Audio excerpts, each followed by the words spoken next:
அனைவருக்கும் நல்ல சண்முகத்தின் அன்பு வணக்கம். ஔவையார் நமக்கு அறிவுரை கொடுக்குறாங்க.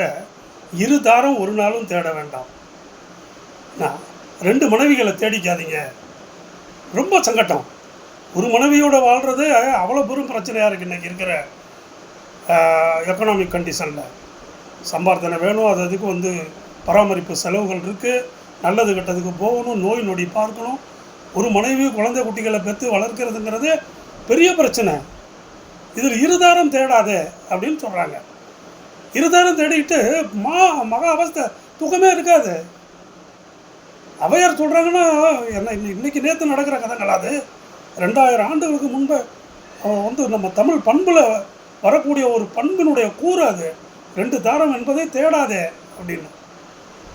முதல்ல நமக்கும் நிம்மதி இருக்காது, அவங்களுக்குள்ளே ஏகப்பட்ட சண்டை சச்சரவு.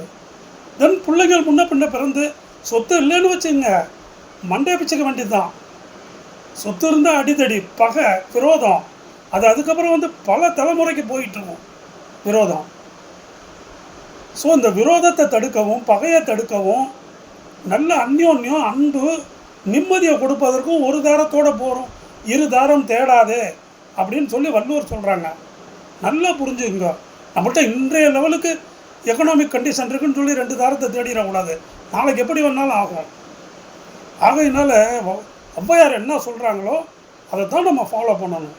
இருதாரம் என்பது ஒரு காலம் ஒத்து வராது வாழ்க்கைக்கு. அதை நன்கு புரிந்து கொண்டு ஔவையாருடைய சொல்லை நம் வாழ்வில் செயல்படுத்த வேண்டும்.